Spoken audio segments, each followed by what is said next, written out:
So from my great toes and my great toe mound, I'm going to pull up into my core. I'm going to lean forward into my arms, get a little stronger there, and then slide back. So I can come up, lean forward, slide back. Hey gang, welcome to Pose of the Week, and I'm continuing on with my little series on how to develop range of control, which is so much better than passive range, which you don't really have access to and doesn't help you build other capacities. So what I want to show you today is something very core strengthening.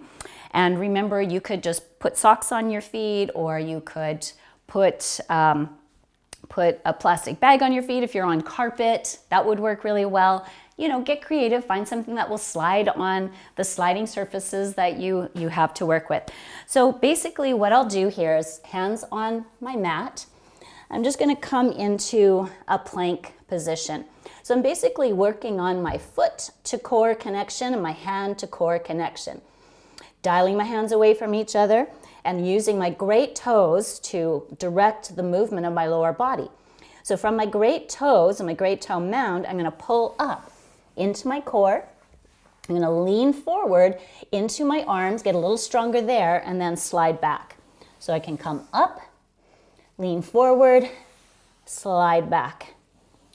So really strong, working on my core, working on my control, connecting foot to core and hand to core.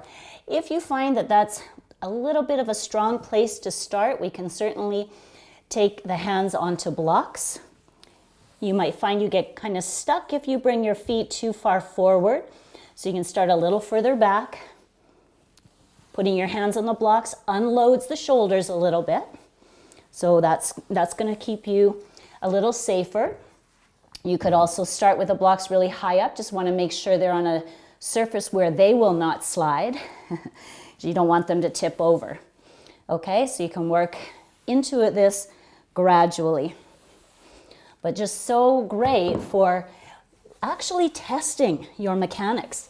You know, it's one thing to get into a posture like this and be able to sustain it for a few breaths, but to be able to move in and out of that position takes another level of activation and control. So again, we're really developing our body mechanics, our core. We're developing our core, but it's a dynamic kind of stability that we're doing. And again, very much active muscles. You get nice and warm, you're building your musculature, you're burning calories, you're maintaining a healthy body weight, all that good stuff. All right, so get on your socks and give that a try. Really activating from hand to core and foot to core. Pull everything into the core. This is what it looks like. You're almost piking into position.